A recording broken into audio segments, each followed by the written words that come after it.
Welcome to another episode of the Potomac Local Podcast, where we bring you in depth discussions with local leaders and experts on the issues that matter most to our community.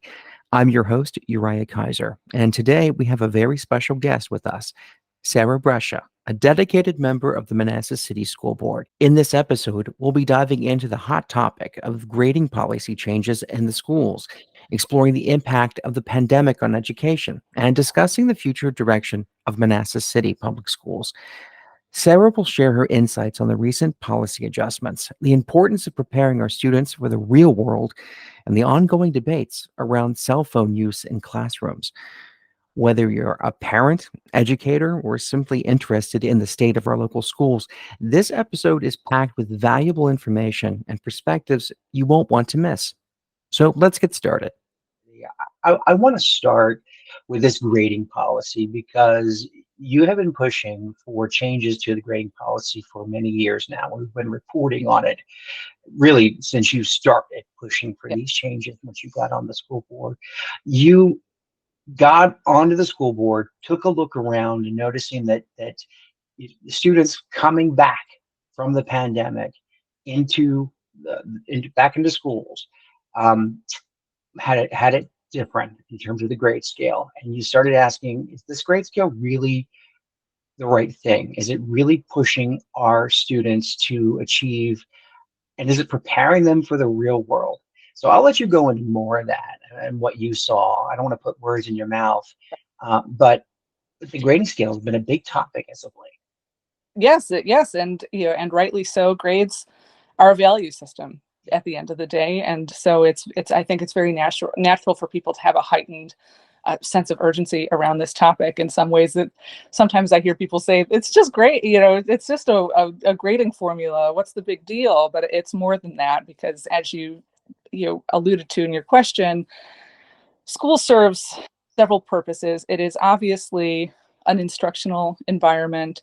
It's obviously a place where kids are there to learn content, but school is also preparatory. School is also a place where you're supposed to be developing good lifelong habits to turn you into a successful individual after school is done, into graduation, whether that's college or work.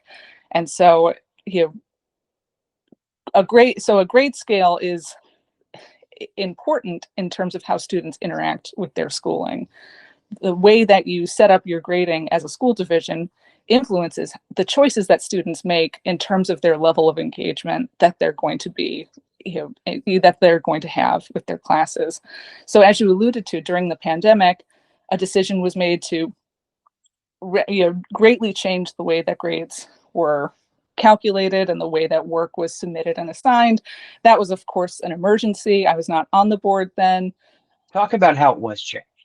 So in 2021, these emergency COVID grading measures were made permanent, and that formula is that, and that's what I had a problem with, was that outside of the emergency, kids are returning to class and we're taking this emergency measure and now we're making it permanent, or they at the time made it permanent.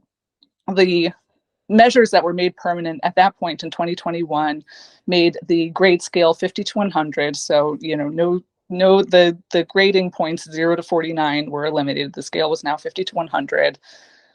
Work could be submitted for full credit up until the very end of the quarter, which is a 9-week period of time, and full credit retakes were guaranteed in all circumstances under that old policy. So essentially, you could retake a test as many times as you wanted to, right, in hopes to get a higher grade. Right. It did not limit the amount of it did not. The policy was a little vague. That is one of the changes that we recently voted on at the end of July. Was we added some wording clarifying to our teaching teams that you didn't have to give the same test over and over again at request, that you could that you could require some kind of remediation activity for students to engage in prior to reattempting an assessment. So I think that's a step in the right direction, because back when I went to school, if you saw the answer, if you saw the test before the test, that was considered cheating. So Right. So I do think it is important for kids to engage in some learning activity if they are going to retake assessments. So the school board met in late July, as you said, and made some changes. And I went through them, and it looks like they were minute changes. I don't think we have a land sweeping change No. here. So what is different than it was? What has changed? Okay, so what has changed? So previously, like I said, 50 to 100 grade scale, that has not changed. What has changed is there used to be a provision saying any reasonable effort, like if you got only 3 questions right on a quiz out of a 10-question quiz, you'd be given a grade of 55. So that 55 provision is gone. And that was not controversial. That was taken out at the first. Everybody agreed to take that out. What did change between our first meeting in July and our second meeting in July was the deadlines. So the first version of the policy we were asked to consider in early July had students submitting their missing assignments the week before the end of the quarter. And that was the meeting where I said, okay, well, if it's a problem, kids submitting work at the very end of the quarter, which was identified in the meeting as a reason for making that change, we should do what many other school divisions do and push that deadline closer to when the assignment was actually made. I suggested, there are 2 options that I see in the region. One is by the end of the instructional unit, and one is 2 weeks after the assignment deadline. So I was able to get a majority of board members to join me for changing those deadlines to 2 weeks after the assignment deadline. And so, okay, so you have 2 weeks to hand in your homework. Is that pretty much what it is? Yes, it is. And unfortunately, I would think that, there's been obviously a lot of dialogue about this here in the community, which is great. I'd love to see civic engagement on our schools. And I would have ideally liked to see that for kids to not get full credit for submitting things in at 2 weeks. Well, now you don't have to do it right the first time. My goal in this grading policy reform discussion, it's not to punish kids, it's not to see kids fail. This is an instructional environment, but you want to give kids a chance to learn their lessons and change and recover and form those good habits. But if you are not, but you do have to set up these guardrails to keep kids on that, productive path towards achievement.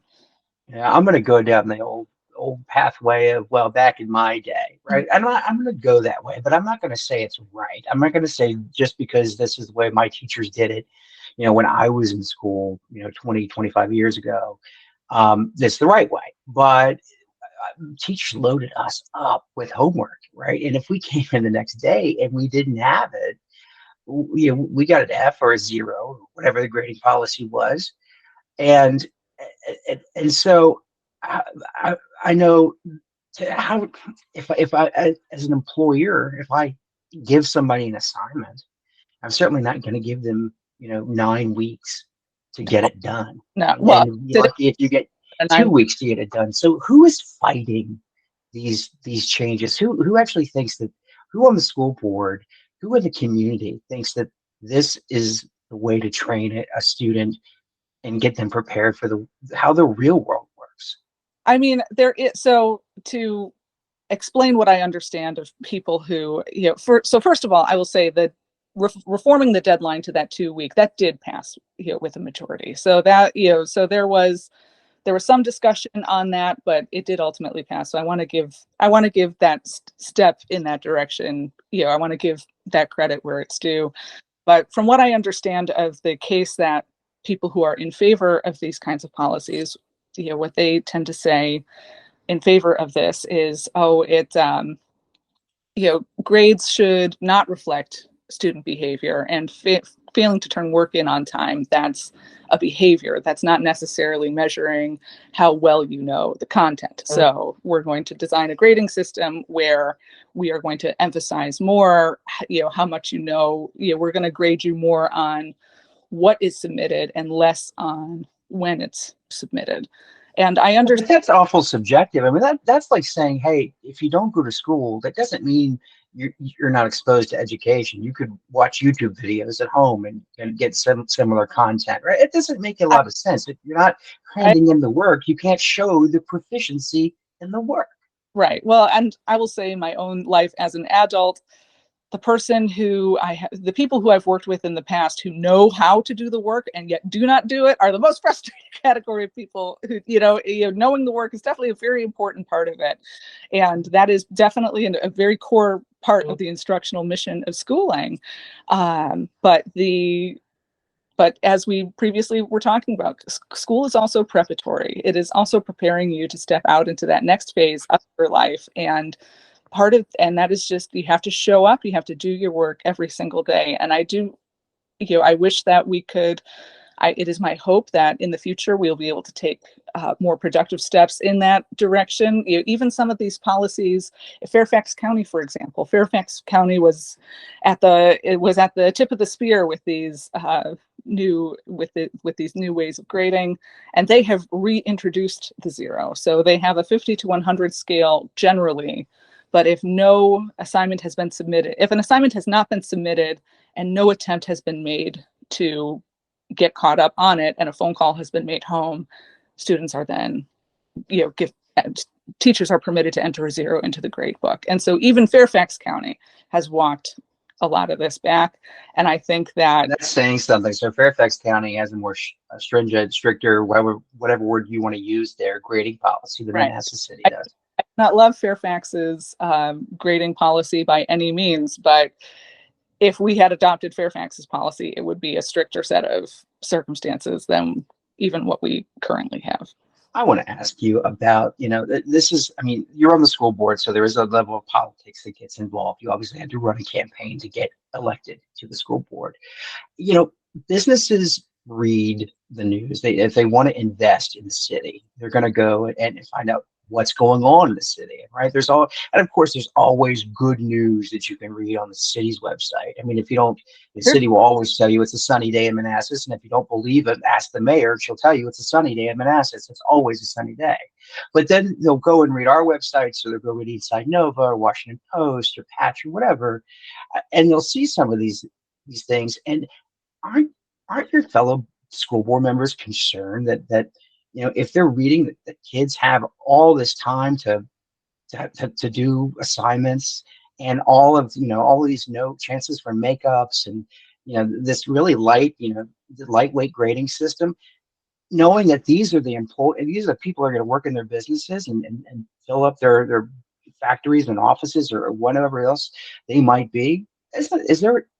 Do other school board members even care about that? I'm sure if you ask them, they would say that they care deeply, but of course I don't want to put words in anybody's mouth. I think that it seems like you're the only one who's been pushing this thing. I know you had some support, but you brought this up, and when you did, man, did you get pushback?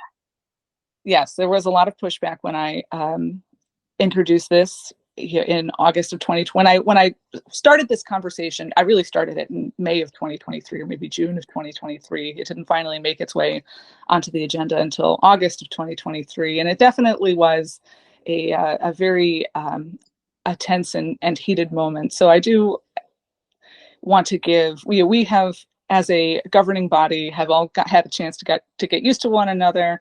And I believe my colleagues are deeply mistaken on this topic. However, as you noticed, looking at the two meetings we just had in July, that the tone was very different and that the level of engagement we were able to have on this was very different. So there has, I think, been a lot of growth. And honestly, you don't want things to be, the school board is a funny position because, as you mentioned, you have to go through an election to get there. You have to go through a campaign to get there, which is good because it means that people who are interested in a seat on the school board have to talk to people. They have to go out into the community. They have to talk to the press. They have to do all of these different things to get their message out there and be responsive to that feedback and hear that feedback. But at the same time, it does add what we're talking about is a school. What we're talking about is kids, and what is best for kids is what needs to, politics shouldn't govern that. What should govern that is, what is best for kids. And I don't think that it is good for kids to be given permission to not do their work. I think it's good. Do you get the sense that the school board is governing the school division, or is the school division telling the school board, here's everything awesome that we're doing, and just, aren't we awesome? And the school board just says, yeah, that's awesome. And then, we just move on to the next thing. How's it going? Part of my goal as a member, and it is tough in a town the size of Manassas City. We're only 10 square miles, to have those tough but necessary conversations, but not to diminish what truly is excellent about the Manassas City schools. It's tough to thread that needle. And I myself, my youngest child's going to graduate from Manassas City schools in the year 2042. This is, so I want, and I've had a great experience as a parent. I'm a young, well, I'm an old parent, but my kids are young. I'm young to the Manassas City school system. And as an old parent myself, they keep young. The kids keep young, so that's good. But it is something where I see and I experience the excellence and the upside of it every single day. But at the same time, this is not a system that is mission accomplished. We still have work to do, and so to know how and when to push to have those conversations, frankly, it's something that I'm always very consciously trying to do in a productive. In a productive way, and I am hopeful that I can continue with that. I have 2 more years of practice. I am on the school board until 2026, or December 5. So not 2042, but maybe 2026. Maybe 2026. Let me ask you about this. So there are 4 seats on the school board that are open this year. I think that Hollingsworth, he's not running for re-election. I think he's out. So we have Democrats who are running, Republicans who are running these, and of course I have to preface all that with, they don't run with party affiliation. They are just endorsed by the respective parties. Are you following this election? Are you talking with any of these candidates? Have they come to you and say, hey, Sara Brescia, what are the issues? What should I be prepared? Or they're saying, hey, listen, this is what I'm hearing at the doors, and I'm talking to people, talking to voters. Are you following all this? Oh yes, of course I am. I am, of course, as an incumbent member, as someone who is staying on the school board until December 2025, and I'm not going through an election this cycle, I'm of course prepared to work with whomever emerges victorious in November. But I am also, I'm supporting the candidates that I think can be counted on to enhance our student achievement, and who can be counted on to have those tough but necessary conversations while still maintaining without denigrating all that does work well in our system. Okay, so let's get through all that. Who do you like? All right, so who do I like? I like Japanese Haley. In no particular order. I like Allie Forkel. I like Dana Miles. I like Mighty White Song. Yeah. I interviewed Allie, and she's a former Manassas City teacher. She knows, she's been on the ground. She's seen it in action. So I was very impressed with her. I listened to Javanese talk with Stephen Kent, who is a journalist who's running for the city council. Yes. He's a journalist himself, so he's doing all these highbrow, better than whenever I can possibly do types of videos. And I was listening, and so she seemed a little new to the inner workings of maybe the politics of it all. But I think, in terms of where her experience is, I think she's got the experience. I think she can prove herself, to be a good candidate. I've not seen the other 2 that you've mentioned.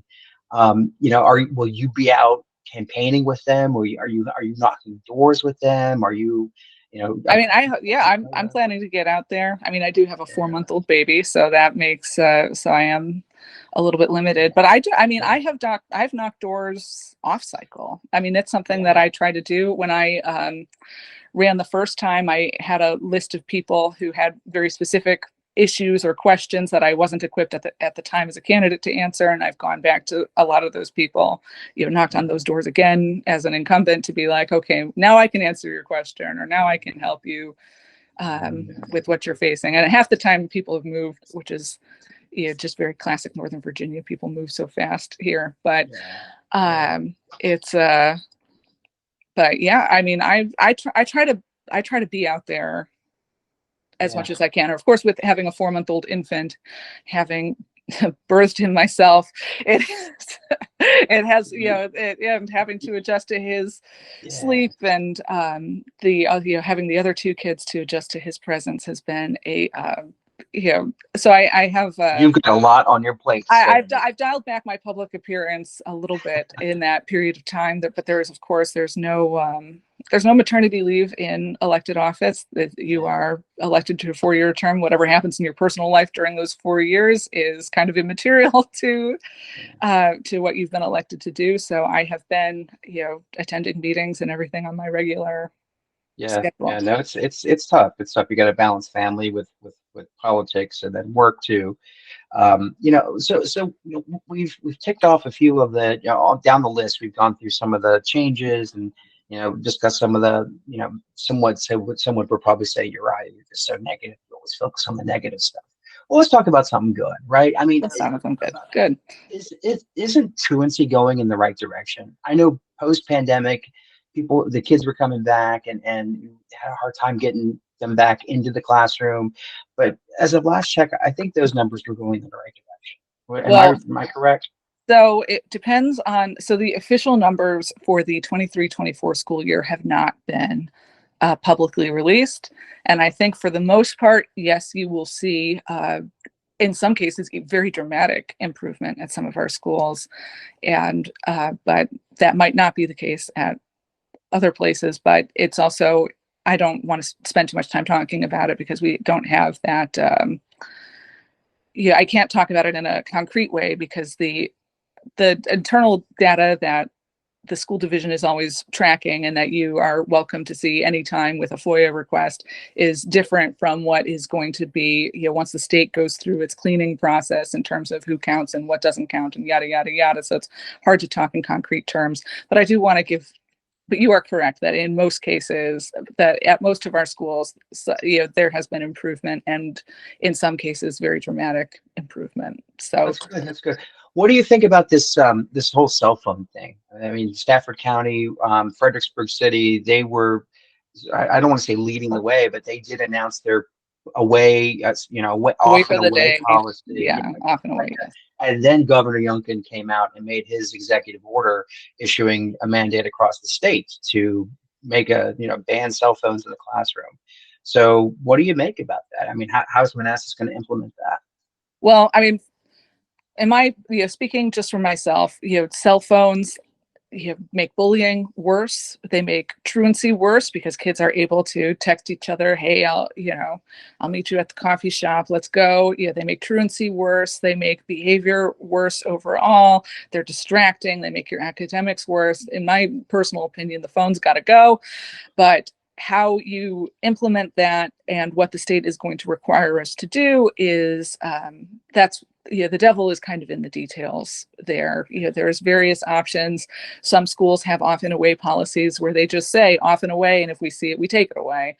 Yeah, Some schools have invested in those yonder pouches where Fredericksburg did that. Yeah, yes. Fredericksburg City bought those. Yeah. But there is a there is a way around any kids are very clever. You know, they are very clever if you remember yourself being a teenager.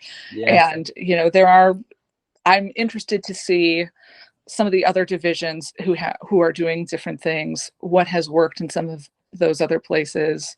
You know, I wouldn't want to, for example, make a big investment in yonder pouches, and it turns out as soon as our shipment of yonder pouches arrives, we look over at Fredericksburg, and it turns out they're sending them back because they didn't work for some reason. You know what I mean? Right. Like, Exactly. there's different ways to do this, and with the state guidelines pending, we also don't want to make a purchase of something that is not going to fit those guidelines later. You know what I mean? So in my personal opinion, cell phones are on borrowed time. I think that I'm supportive of the tide that seems to be turning across the state to try to minimize the access that kids have to cell phones during the day. And I expect that we would see some benefits after these bans are implemented. But in terms of making that a reality in Manassas City, there's still a lot of open variables. Yeah, and what's interesting is I was talking with Dr. Latif, the chairman of the Prince William Board of the School Board, and he was saying that prior to the governor's announcement, they had some schools that voluntarily did the off and away policy, and he noted anecdotally, I don't have any hard numbers, but all the things that you just mentioned, bullying went down, truancy went down at these specific, whether they were test sites or program, whatever. I forget the exact word. So I'm going to try to get their superintendent on and talk to her, Dr. McDade, about that to see what Prince William County did to do. And with that, with these cell phones, teachers are on the front lines. And so, they're the ones that have to put up with the disruptions and discipline and be interrupted by these things, and these cell phones.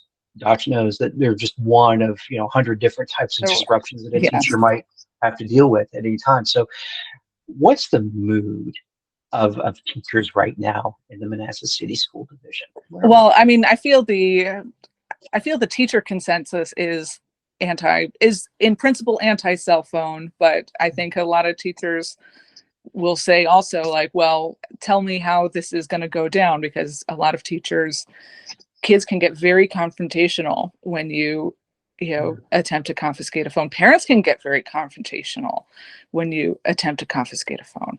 So it is something where, if we're going to be asking teachers to do it, we need to make sure that it's very clearly communicated to the students, to the parents, and that those teachers are receiving the backup and support they need to enforce whatever it is that that we come up with eventually. Because these can be very our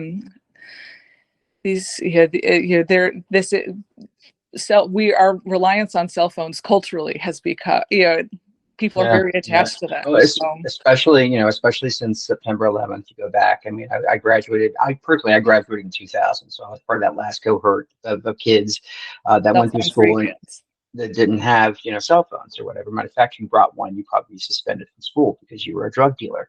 But at any rate, I mean, that's how it was.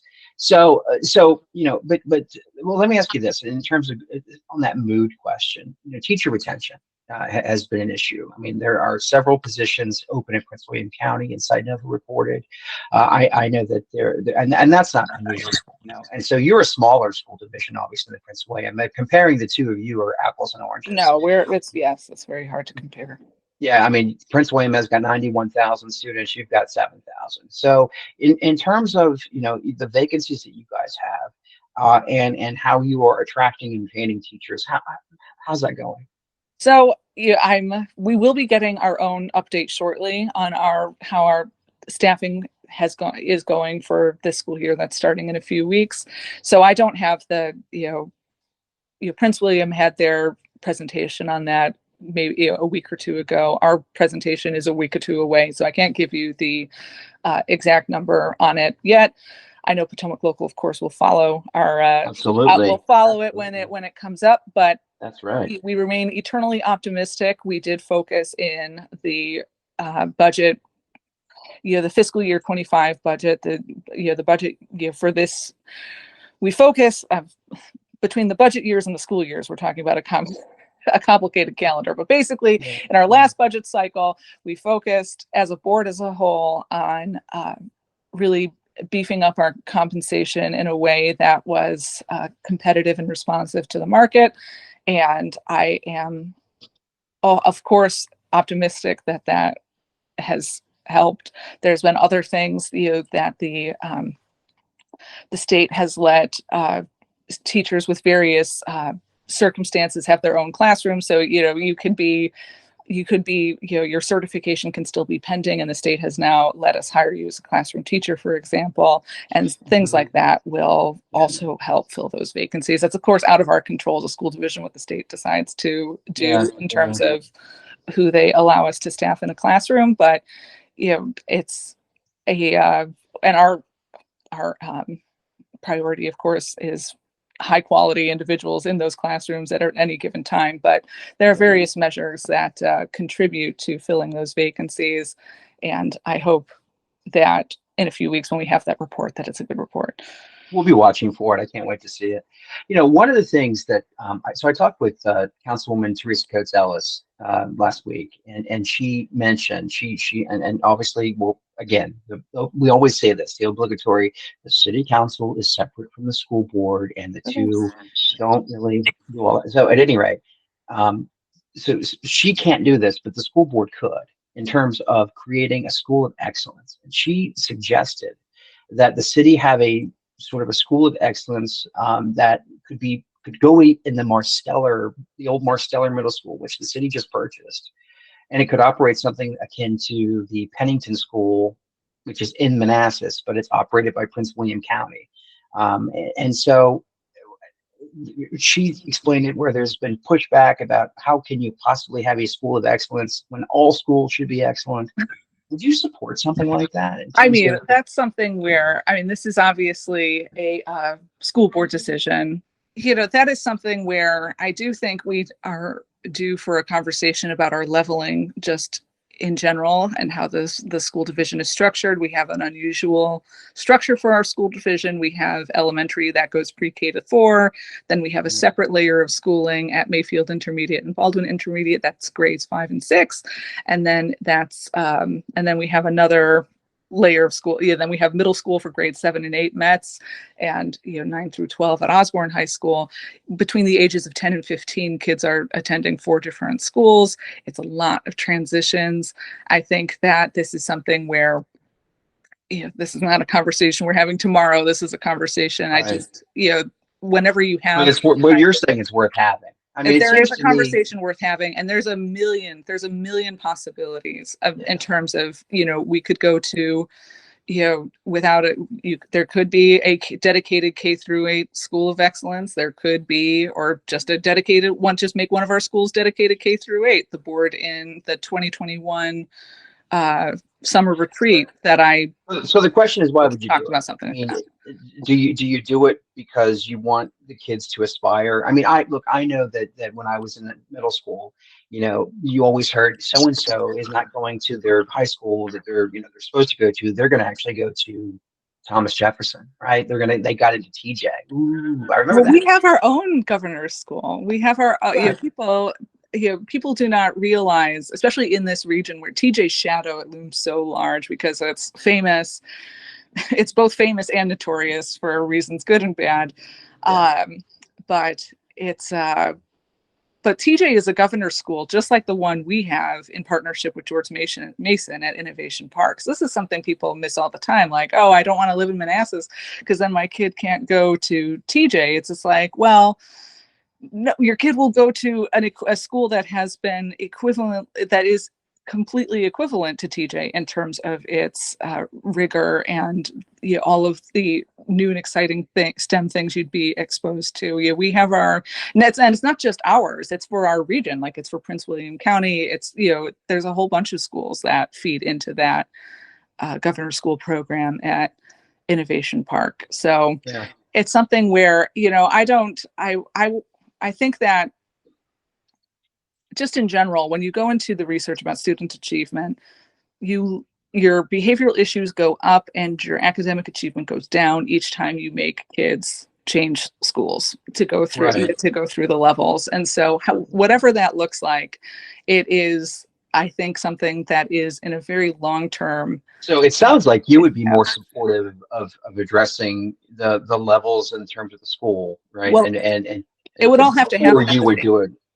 It would all have to. The whole conversation, it's all very related because you have only so many facilities, you have only so many assets, you only have so many buses, and so what is actually, you only have so much capacity at each place, and there's different requirements for, if you're doing you have different physical plant requirements for if you have kids in a secondary, you can't easily change an elementary school to a secondary school because you need science labs with burners, and you need athletic fields and all this kind of stuff.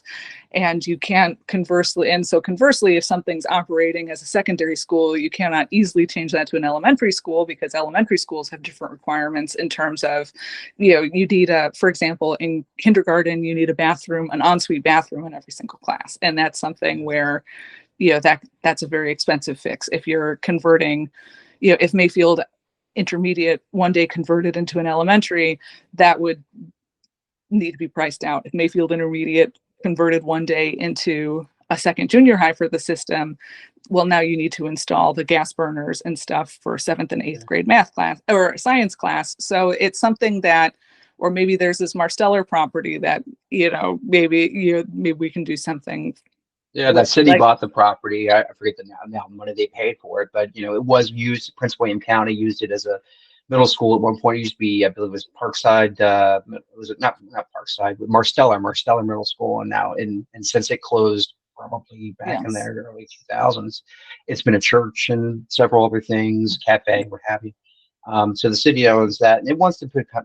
They say they want to put like a community center there and a fire station over there. But again, Coates Ellis made that argument about maybe using it for a school of excellence or something like that. So a school is an interesting. Obviously, it was designed as a school originally, but it also Sudley was a very different road in the early 2000s than it is now, and the traffic implications of running a school out of that site would need very careful study, because it's a very that road gets very congested during what would be school drop off and pickup times. And for some reason, and this is not just in Manassas City, this is all over the country, parents are doing more and more of the drop ups and pickups themselves. And fewer kids are riding the bus, and so it's something where I would want to. It would just. Well, I'm not saying no. There's just a lot of that's in there, and I am. Well, I know in Stafford County, right? As kids were coming back, there weren't enough bus drivers, right? To get them onto the bus and get them where they were going, and these guys, sometimes these kids were left at bus stops or dropped off a mile or more away from where they live, and they had to walk down, longer routes. So I think in some areas the parents just gave up and just drove their kids to school. And so I don't know whether you guys are seeing that or not, but it sounds like you are in terms of more parents driving their kids to school. I mean, I can tell you, just at my child's elementary school, I've heard that feedback, and one of our other elementary schools, when you receive their newsletter, the first top of the newsletter is all about like, please don't drop off your kid like when you're stuck in traffic half a block away from the school, push them out onto the sidewalk. That's not safe. Don't do that. Wait in line. Stay patient. It's something that is yes. It's and I don't think it's in our case. See, in Manassas City, we are a 10 square mile jurisdiction. We're not like the counties where you can really get some people where you can really be very spread out. We all live pretty close to one another. So I don't think that was the exact problem. It's during the pandemic, a lot of work habits changed. A lot of parent schedules changed. And so a lot of parents now find themselves available to drive their kid. And often you can let the child sleep in a little bit longer if you're able to drive them yourself. So there's a lot that is going into it. So I want to ask you one last thing before we wrap up. We cover the school divisions, we cover multiple school divisions, and we always try to look for interesting stories and things that the others aren't talking about, especially those who sort of parachute in from Washington D.C. and tell a story and then go back to D.C. So and that's what makes us local news. And so, but when we get into a topic and we report on it and we follow it, the whole idea is to report the news, obviously, but to also get other people talking about it and to inform the city residents about what's going on. And folks, to get them to turn out to meetings and speak on issues and show up and be a part of the process. And, oftentimes we'll turn on the meeting after running our story or 2 or 3 in series, and we'll like, where are the parents? Where are they? I mean, they don't pay attention, or they don't come to meetings? Do they email more than they show their faces? I mean, we do get more emails than we get people either willing or able to come to the meetings, because there is a if you don't even have to be if you're a shift worker at all, which could include being a high paid doctor, and you're working a night shift, it doesn't mean that you're necessarily available at 6 p.m. every other Tuesday. So there are some I mean, I do I always encourage people to get in touch. One of our great strengths is that we are a small system and that we can be responsive to concerns in a way that it's just not possible for someplace like Fairfax or Loudoun or Prince William to do that in the same way, because you're just a drop in a bucket full of hundreds of thousands of people. And people, when they do get in touch with us, I feel that we are able to engage with our concerned citizens in a way that's more productive than maybe what public comment is like in some of the bigger counties. It would just be nice, though. I mean, so obviously it makes it easy for not just us in the press, but anybody who's listening, in on either in the room or watching on video, to hear the opinions and thoughts of, the parents and residents, right? So if they're not going to come and speak, it would be nice to be able to have a place online where those emails can be read, right? Maybe a repository or something like that. Oh, well, that's also that's an interesting idea. I mean, technically, any of our correspondence is it's all subject to FOIA-able. You can file your FOIA and wait 7 days, and then wait another 7 because they need more time. Blah blah blah blah. We've all seen that. Well, I'm sounding really cynical, but it would be nice, right, to have, whether it's a message board. We're not talking about $1 million system here. These little message boards have been around since the early days of the internet, where these messages are just posted up, and we've seen it with Facebook groups and things like that, where people just post something in a Facebook group and it goes nuts. People go, it goes viral, especially when it's local. And so, I'm not, and then again, Facebook has its problems where people just post random things and it's not fact checked. And so that's where we try to obviously differentiate ourselves from social media. We have conversations with people in charge like yourselves. We look for the facts. We double check, double source, all that good stuff. But I don't know, as things go on, I think it would benefit the community in some way. And hopefully you would be able to do it without spending, like I said, $1 million on doing something like that. Yeah, well, I don't know, but I do sometimes hear feedback from people who submit comment to us.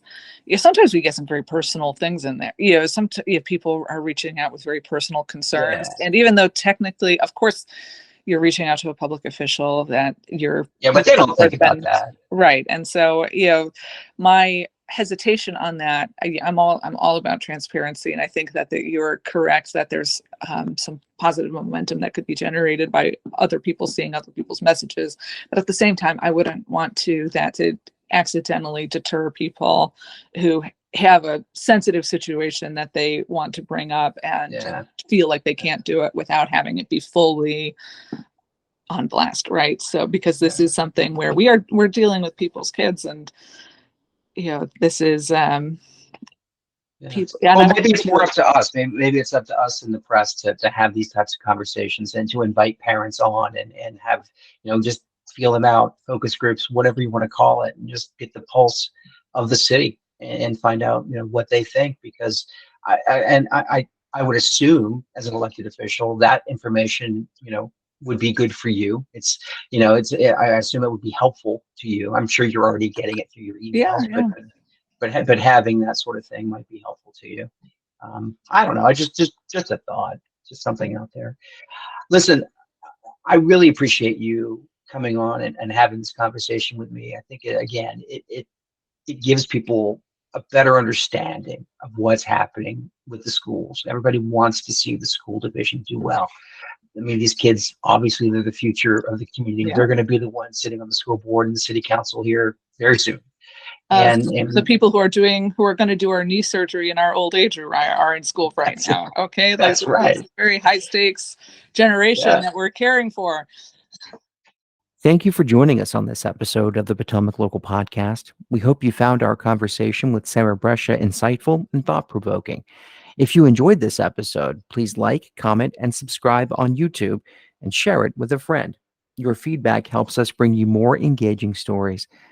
Please be sure to visit PotomacLocalNews.com for the latest updates on local news and events, and follow us on social media to stay connected.